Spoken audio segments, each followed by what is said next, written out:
Hi everyone, myself Pankaj Yadav, currently pursuing my first year MBBS at AIIMS Jodhpur.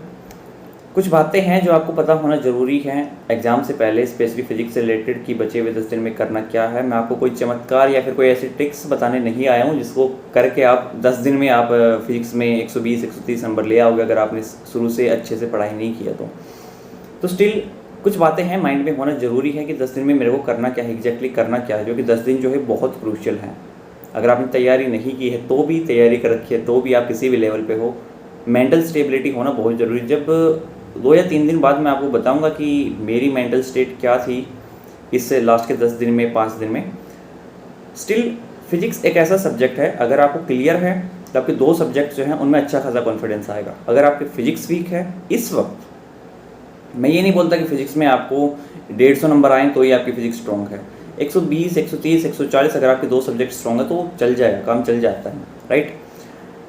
3 category में divide कर रहा हूँ आप लोगों को, स्पेशली 50% से कम और 80 to 50% एंड लास्ट जिनका सिलेबस कंप्लीट है और 90-95% सिलेबस कवर कर चुके हैं। तो सबसे पहले 90 to 95% कवर करने वालों, सिंपल सी बात है, कुछ ज़्यादा फॉलो नहीं करना। आपके जो नोट्स हैं उनको रिवाइज अच्छे से करना है। नोट्स अभी ऐसा नहीं है कि आप नोट्स में, ऑब्वियसली एक टीचर जो हो 60 के करीब क्वेश्चन करवाते हो, 60 के क्वेश्चन करोगे तो फिजिक्स ही टाइम खा जाएगा।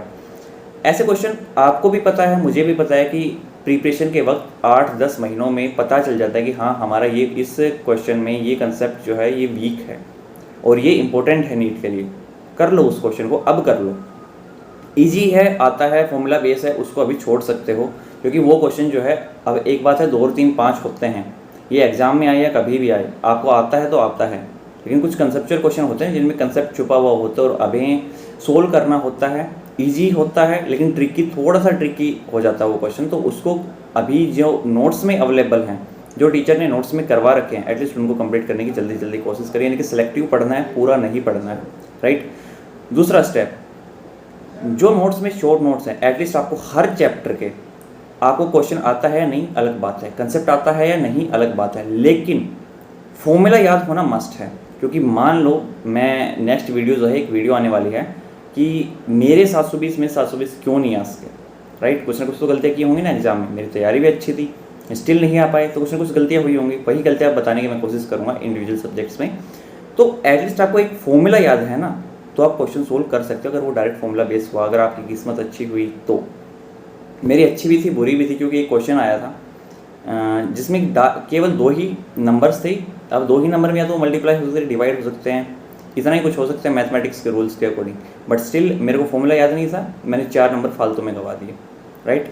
तो एटलीस्ट आपको फॉर्मूला, मतलब कंसेप्ट आता हो या ना आता हो, बट फॉर्मूला आपको याद होना मस्ट है।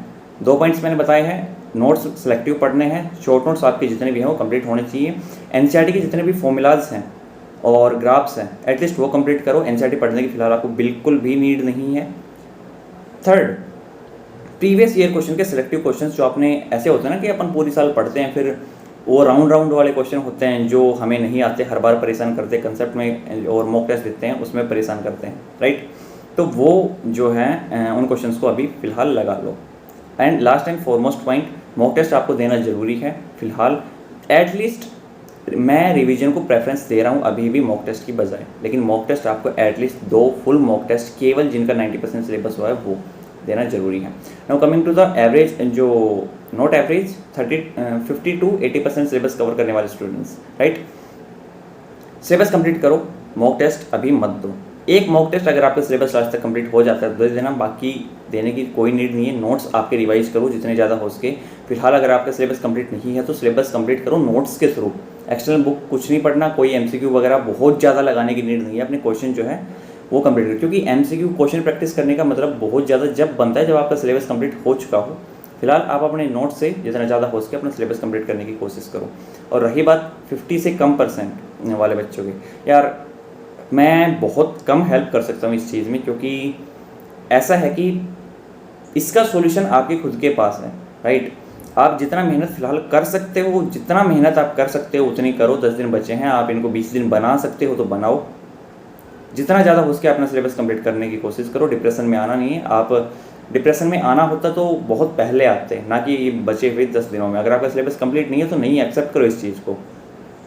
नेक्स्ट ड्रॉप अगर आप लेना चाहो तो आपकी मर्ज़ी है, उसमें आपका मतलब अच्छे से नीट की तैयारी करना शुरू करना चाहो तो ठीक है, वरना भैया आप लोगों की मर्ज़ी है।